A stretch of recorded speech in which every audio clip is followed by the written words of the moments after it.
आज देश के स्तर के ऊपर जो बीजेपी की सरकार ने जिस तरह से रोजगार के ऊपर हमला बोला है, स्थायी रोजगार के ऊपर अस्थायी भर्ती, स्थायी रोजगार को खत्म किया जा रहा है, स्थायी रोजगार के ऊपर प्रतिबंध है। 30 लाख नौकरियां अकेले केंद्र सरकार के खाली, बाकी राज्यों के स्तर के ऊपर है।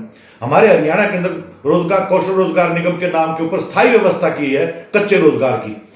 हमारी साफ तौर पर पार्टी की घोषणा पत्र में हमने तय किया गया है क्या है, कानूनी रूप से जो भी स्थायी प्रकृति का काम है उसको ठेके पर नहीं दिया जाना चाहिए, उसके ऊपर स्थायी भर्ती होनी चाहिए।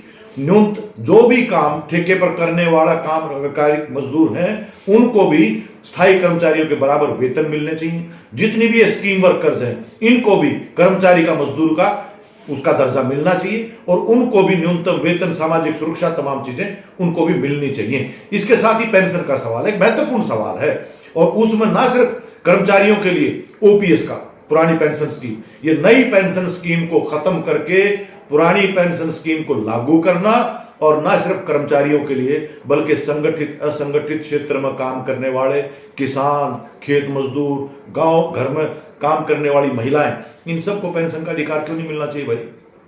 जब ये सब के सब देश के लिए काम कर रहे हैं, सामाजिक कार्य है, जो भी काम किया जा रहा है इनके लिए भी पेंशन। इसलिए हमने घोषणा पत्र में लिखा है कि कम से कम पेंशन आपके वेतन का, जो पिछला वेतन उसका 50%, जिसमें महंगाई के आंकड़े जुड़ते चले जाएं।